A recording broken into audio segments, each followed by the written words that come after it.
নমস্কার, আমি অ্যাস্ট্রোলজার সুমন শাস্ত্রী জ্যোতিষ মন উইথ সুমন শাস্ত্রী চ্যানেলে স্বাগত জানাই। আজ রাশিচক্রের তৃতীয় রাশি অর্থাৎ মিথুন রাশির প্রকৃতি ও চারিত্রিক বৈশিষ্ট্য কেমন হয় তা নিয়ে আলোচনা করব। কি কি বিশেষ গুণের অধিকারী এই মিথুন রাশির জাতক জাতিকারা তা জানার জন্য স্কিপ না করে আমার এই ভিডিওটি পুরোপুরি দেখার অনুরোধ রইল।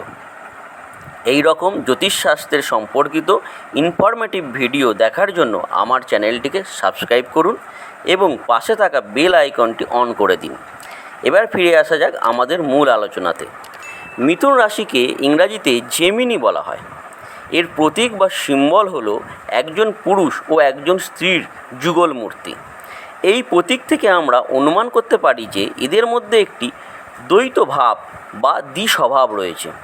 এই দুরকম মেন্টালিটির জন্য এরা অ্যাট এ টাইম একটি জিনিসকে পজিটিভ ও নেগেটিভ দুরকমভাবেই ভাবে।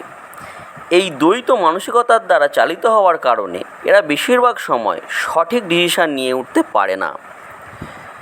মিথুন রাশি হলো একটি বায়ুতত্ত্বের রাশি।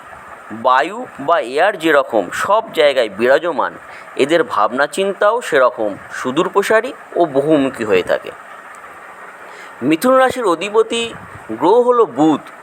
বুধকে বালক গ্রহ বলা হয়। একজন বালকের মতোই মিথুন রাশির মানুষেরা সহজ সরল, সদা হাস্যময়, অস্থির ও চঞ্চল স্বভাবের হয়ে থাকে। বুধকে বুদ্ধিকারক গ্রহও বলা হয়। তাই স্বাভাবিকভাবেই মিথুন রাশির জাতকেরা খুবই ইন্টেলিজেন্ট হয়।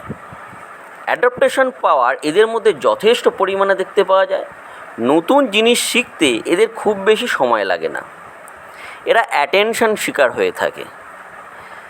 মিস্টেরিয়াস পার্সোনালিটির কারণে এরা খুব সহজেই নিজেদের প্রতি অন্যের দৃষ্টি আকর্ষণ করে থাকে। এদের মধ্যে প্রচুর কৌতূহল থাকে নতুন জিনিস জানার বা শেখার জন্য, এবং সব কিছুর গভীরে যেতে চায় এরা।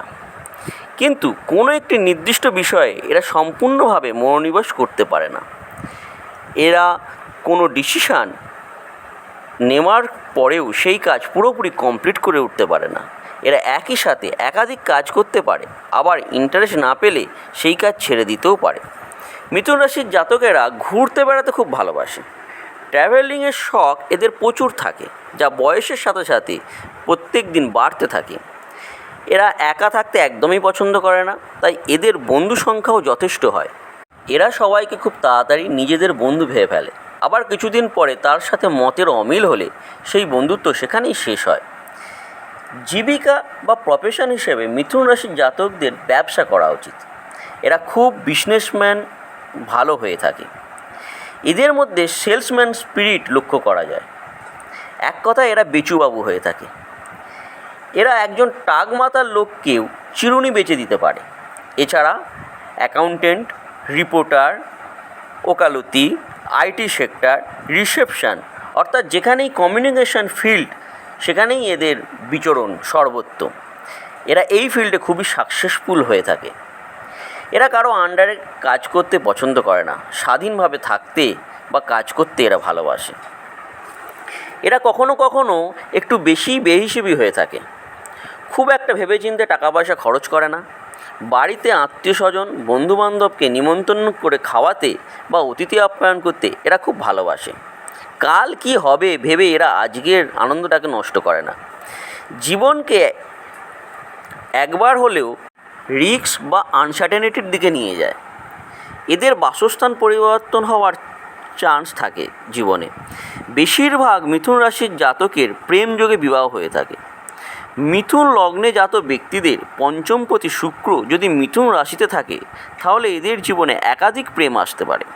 এদের সপ্তম ভাব পীড়িত হলে দুটি বিয়ের সম্ভাবনা দেখা দিয়ে থাকে। মিথুন রাশির জাতকেরা একটি ব্যাপার খেয়াল করবেন, যাই হোক না কেন বেশিরভাগ সময় আপনার হাজব্যান্ড বা ওয়াইফ সমস্ত দোষ আপনার ওপর চাপিয়ে দেয়। তবে একটা সময়ের পর আপনাদের বিবাহিত জীবন বেশ ভালোই কাটে। মিথুন রাশির সন্তান ভাগ্য যথেষ্ট ভালো হয়ে থাকে। এদের সন্তানদের দেখতে খুবই সুশ্রী হয়ে থাকে। এদের সন্তানরা যথেষ্ট ট্যালেন্টেড হয়ে থাকে। এদের সন্তানরা স্পোর্টস এবং কম্পিটিটিভ যে কোনো ফিল্ডে ভালোই কাজ করে থাকে। মিথুন রাশির ব্যক্তিদের মধ্যে নার্ভ সংক্রান্ত সমস্যা, হাত এবং কাঁধের রোগ, স্কিন ডিজিজ, চক্ষু পীড়া, পেটের সমস্যা প্রভৃতি ধরনের রোগ দেখতে পাওয়া যায়। মিথুন রাশির জাতকদের ক্ষেত্রে শুভ রং হলো সবুজ, শুভ বার হলো বুধবার, শুভ সংখ্যা হলো 5, 6, 14, 23, 32। একটা ব্যাপার খেয়াল করার মতো হলো 23 থেকে 32 বছরের মধ্যে এদের জীবনে একটি টার্নিং পয়েন্ট আসে। এই সময় এরা উন্নতির দিকে এগিয়ে যায়। এবার মিথুন রাশির ব্যক্তিদের জন্য কিছু পরামর্শ। আপনারা কোনো কাজ শুরু করলে ছেড়ে দেবেন না, শেষ পর্যন্ত করার চেষ্টা করুন। মিথুন রাশির ব্যক্তিরা কথা বলতে ভালোবাসেন। আপনাদের এই স্বভাবের জন্য অনেকে আপনাদের বাচাল বা টকেটিভ ভাবে। তাই কথা বলার সময় স্থান, কাল, পাত্র ভেবে বলুন। আপনাদের জীবনের বিভিন্ন সমস্যার হাত থেকে মুক্তি পাওয়ার জন্য সিদ্ধিদাতা গণেশের পুজো করুন। গণেশ বাবাজির আশীর্বাদে আপনারা অনেক বাধা বিপত্তি থেকে রক্ষা পাবেন। আজকের ভিডিও এই পর্যন্তই। এর পরের দিন আমরা কর্কট রাশি নিয়ে আলোচনা করব। ভিডিওটি ভালো লেগে থাকলে লাইক, কমেন্ট করুন, শেয়ার করে আরও মানুষের কাছে পাঠিয়ে দিন। আর আমার এই চ্যানেলটি অবশ্যই সাবস্ক্রাইব করুন। নমস্কার, ভালো থাকবেন, সুস্থ থাকবেন।